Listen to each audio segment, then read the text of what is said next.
Hello guys, it's me Saurabh Manna. Welcome back to my channel. So finally BTech first year वालों का second round of counselling के regarding जो provisional state merit list आने वाला था, अब वो वेबसाइट में जारी कर दिया गया। ठीक है स्टूडेंट लोग, आप लोग जैसी से वेबसाइट में जाके डाउनलोड सेक्शन में जाइए, आपको दो पीडीएफ मिलेगा। ठीक है, पहला जो स्टूडेंट्स जिनका मेरिट लिस्ट में स्टेट मेरिट लिस्ट में जो कि प्रोविजनल स्टेट मेरिट लिस्ट में सिलेक्टेड है, उनके लिए अलग से पीडीएफ बना हुआ है। जो स्टूडेंट जिनका मतलब जो लोग सेलेक्ट नहीं हुए, उनका अलग से बना हुआ जो कि नॉट एलिजिबल लिस्ट करके लिखा होगा। ठीक है, तो देखिए मैं आपको दिखा दूँ।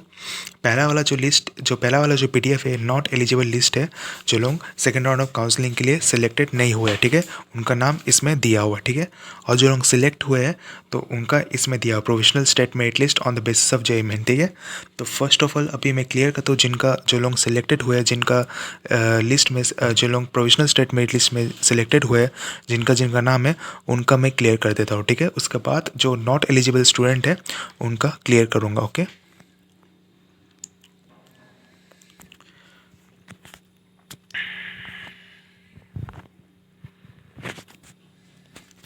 तो ये मैंने अभी ओपन किया पीडीएफ।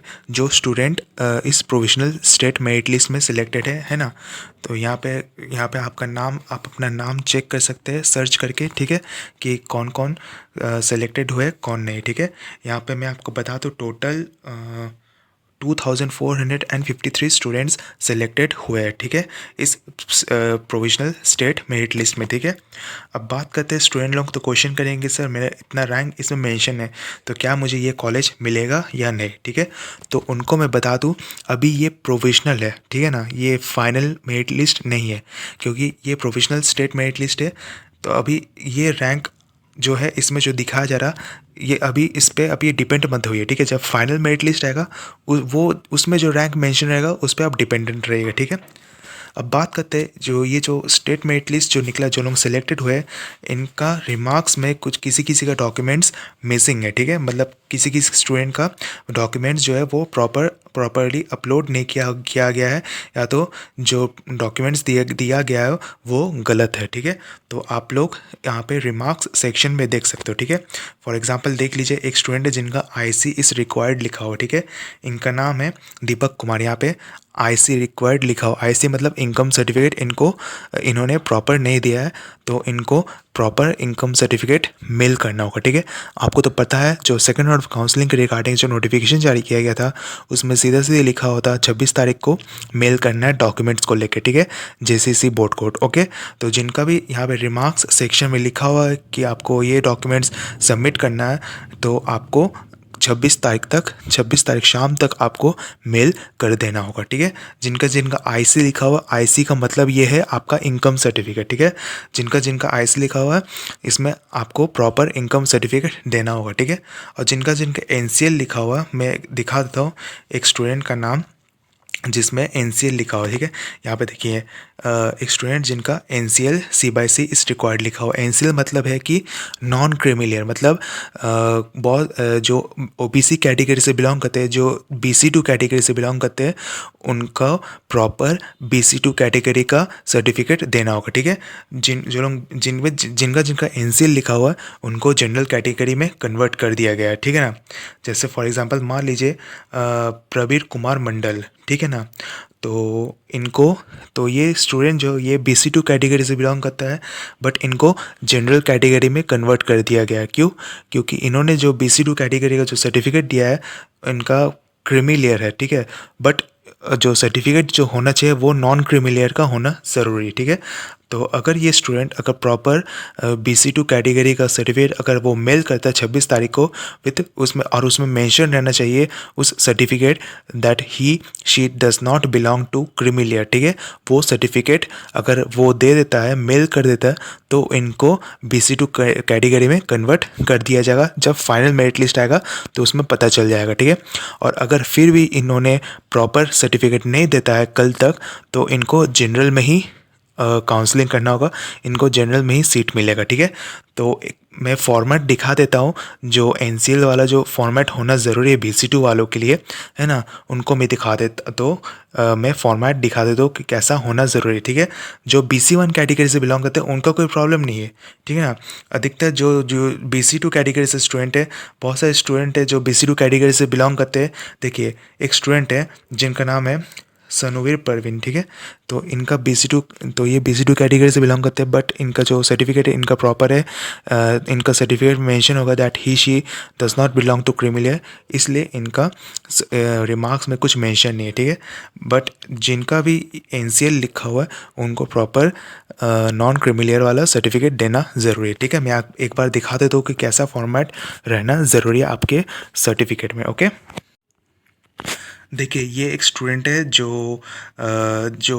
OBC कैटेगरी से बिलोंग करता है। देखिए यहाँ पे लिखा हुआ non creamy layer certificate to be produced by extremely backward classes applying for appointment to the post admission to state educational institute under the government of Jharkhand, ठीक है। आपका जो कैटेगरी सर्टिफिकेट होना ज़रूरी है वो ऐसा होना ज़रूरी है, ये लिखा रहना ज़रूरी है। नॉन क्रीमिलियर सर्टिफिकेट ये लिखा रहना एकदम ज़रूरी है, ठीक है। ये है प्रॉपर फॉर्मेट जो कि आपको JCC बोर्ड को मेल करना होगा, ठीक है। अगर आप ऐसा फॉर्मेट वाला अगर आप मेल अगर नहीं कर पाते हो तो आपको जनरल कैटेगरी के थ्रू ही आपको सीट मिलेगा, ठीक है। तो देखिए यहाँ पे जो फॉर्मेट जो लिखा हुआ है इसमें, यहाँ पे थर्ड पॉइंट में देखिए क्या लिखा हुआ है। This is to certify that he she does not belong to person section bracket में क्रीमिलियर मेंशन इन कॉलम 3, ठीक है। ये मेंशन होना ज़रूरी है आपके कैटेगरी के सर्टिफिकेट में, ठीक है। ये होना ज़रूरी है। और ऊपर जो हेडिंग लिखा हो non creamy layer certificate to be produce, ये रहना ज़रूरी है, तब जाके आपका प्रॉपर कैटेगरी सर्टिफिकेट कहलाएगा, ठीक है। और अब जाके मेल कर सकते हो, ठीक है। और अगर आप टाइमली अगर मेल नहीं कर पाते हो प्रॉपर, तो आपको जनरल, आपका नाम तो रहेगा, आपका नाम फाइनल मेरिट लिस्ट में रहेगा, लेकिन आपको जनरल कैटेगरी के थ्रू एडमिशन लेना पड़ेगा, ठीक है। आप BC2 का फ़ायदा नहीं उठा पाओगे, ठीक है। और जिन स्टूडेंट का इस नॉट एलिजिबल लिस्ट में नाम दिया हुआ है सेकंड राउंड ऑफ काउंसलिंग में, मेन रीज़न क्या है इनका इस लिस्ट में इनका नाम देने का, है ना, और उन लोगों को मौका मिलेगा या नहीं मैं ये भी बताऊंगा, ठीक है। तो देखिए यहाँ पे टोटल 12 स्टूडेंट है जिनका नाम इस नॉट एलिजिबल लिस्ट में रखा गया है, ठीक है। अब क्यों रखा गया है यहाँ पे देख लीजिए, रिमार्क्स में सबका मेंशन किया हुआ है। किसी किसी का LRC नहीं दिया हुआ है, किसी किसी का LRC के साथ IC जो कि इनकम सर्टिफिकेट नहीं दिया हुआ है, किसी किसी का LRC के साथ C/C मतलब कास्ट सर्टिफिकेट नहीं दिया हुआ है ना। तो इसलिए इनका नाम इस फाइनल मेरिट लिस्ट में नॉट एलिजिबल लिस्ट में नाम रखा हुआ है, ठीक है। तो आप लोग घबराइए मत, आप लोग का लास्ट मौका दिया हुआ है।